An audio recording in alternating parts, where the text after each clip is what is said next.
Bonjour et bienvenue à ce point de presse transpartisan. Donc, ici présents les porte-paroles des oppositions responsables du dossier de l'habitation, soit Madame Virginie Dufour du Parti libéral du Québec, également Monsieur Andrés Fontecilla de Québec solidaire et par la suite sera présent Monsieur Joël Arsenault du Parti québécois qui sont accompagnés pour l'occasion aujourd'hui de M.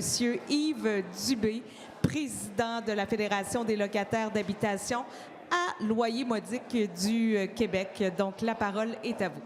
Merci.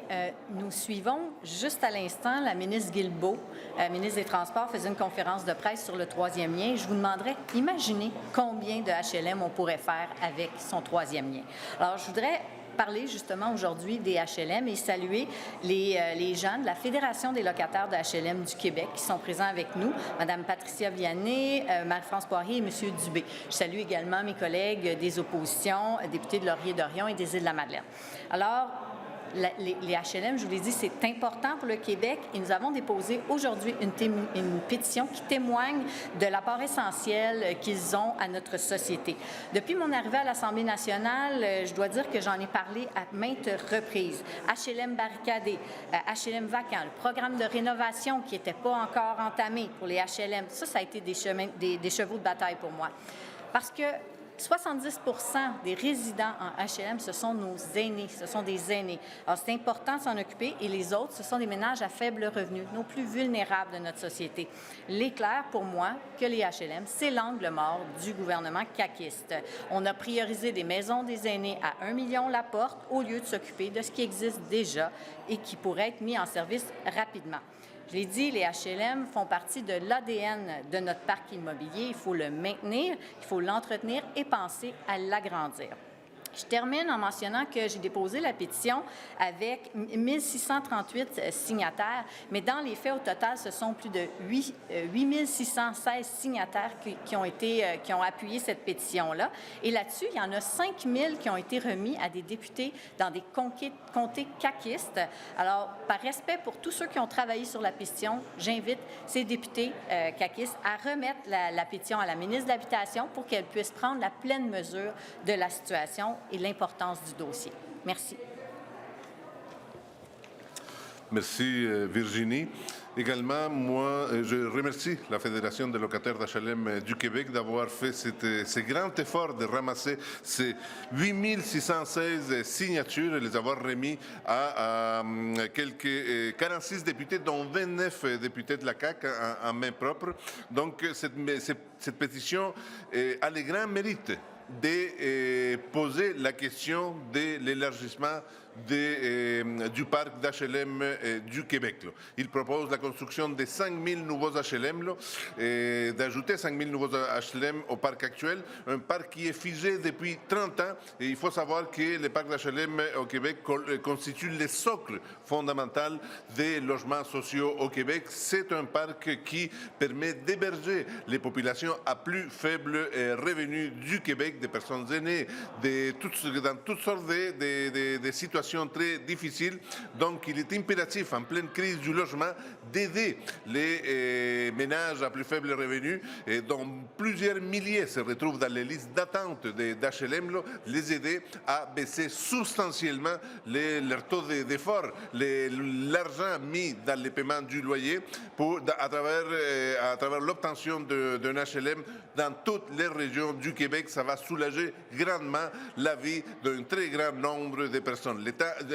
La ministre de l'Habitation doit arrêter de s'éparpiller dans toutes sortes de programmes, trouver la priorité qui devrait être celle de financer 5 000 logements, habitations à loyer modique au Québec. C'est ça sa priorité en ce moment. Merci.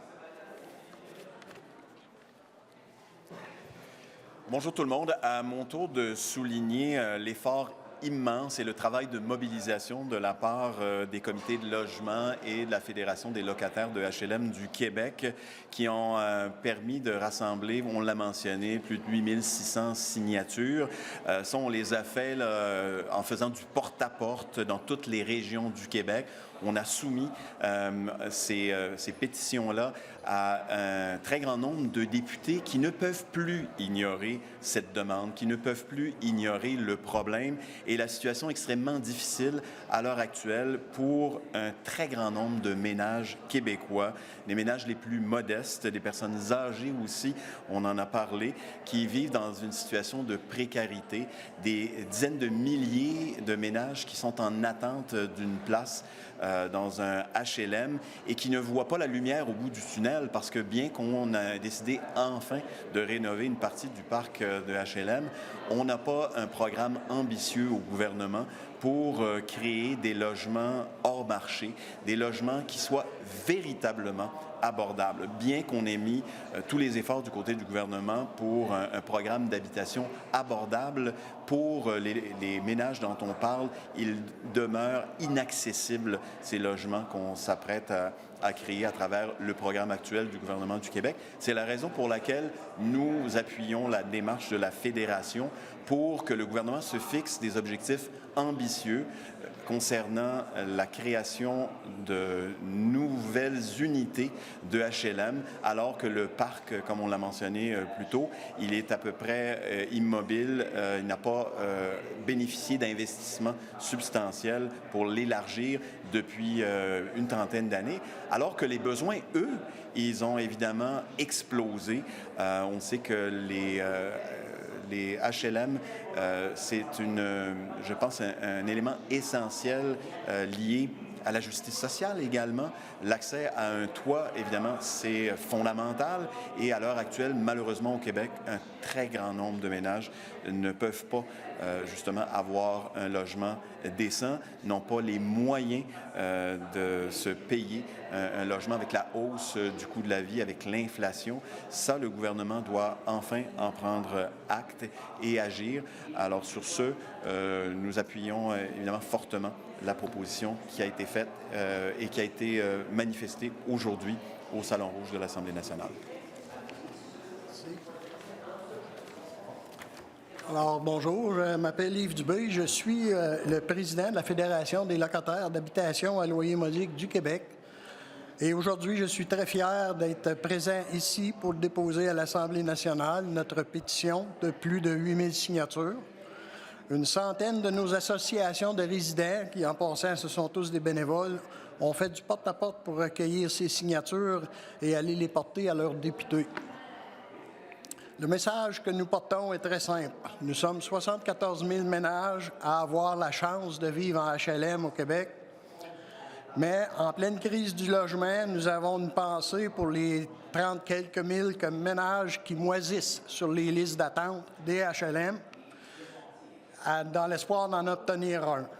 C'est pour ces milliers de personnes à très faible revenu qui sont incapables de se payer un loyer sur le marché privé ou même dans les nouveaux logements abordables annoncés par le gouvernement que nous demandons un nouveau programme de construction de HLM au Québec.